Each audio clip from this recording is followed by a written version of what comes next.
Labour Party stripped us of our national pride and patriotism.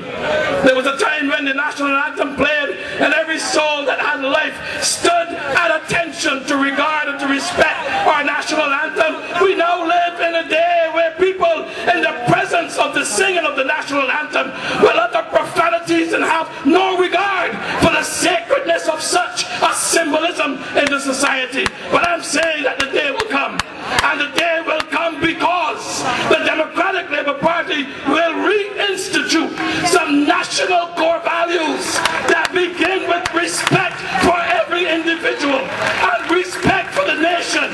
National core values that speaks to the heart of being a spiritual nation, a nation of faith. National core values that talk about transparency and accountability.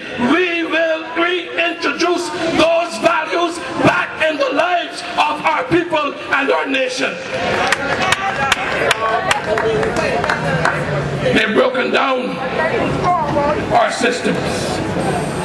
They have destroyed agriculture. They have destroyed our educational system. They have declared war on vendors all across this nation. Men and women who must rely on their trays to put food on their tables. This wicked government have gone out and chased them from their place of work. But you know, the reason why that they have been so antagonistic towards the vendors and the working class is because they do not wish to be reminded of their past and their history. You see, on every vendor's back, this great nation has been built. Every carpenter and every mason and every police officer and teacher, they have built this nation on their backs. But the Barbados Labour Party has become so full of themselves that every time they look at a vendor, they see the life that they won't have to have again. So when they can eat and drink in the lap of luxury, we've got ordinary people, hard-working people, decent people who just don't have a pillow to put their heads on at night. People whose beds are soaked with their tears. Young men and women who have studied, believing that there would be a better tomorrow for them. They graduate from college and they can't find a job in their own country.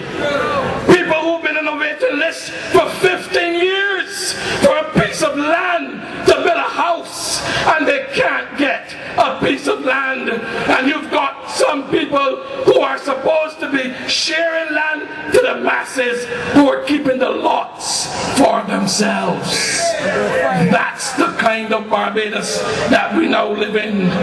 I see the light and I must go, but I want to leave a final few words with you. I see the light.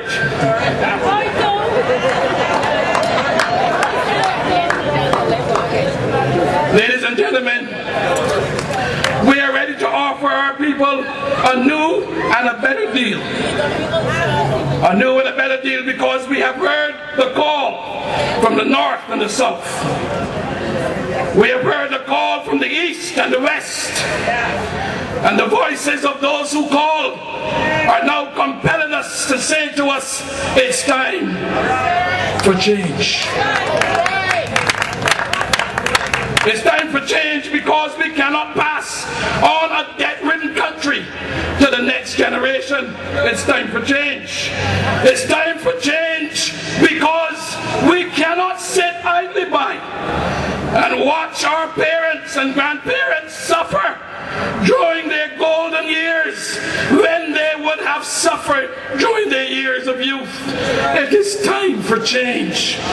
It's time for change because this arrogant and victimizing government who now define experiences of so many Barbadians must come to an end. It's time for It's time for change, because one day coming soon, we, the people of this great country, will not only wake up, but we will get up. And we will start marching from the north to the south.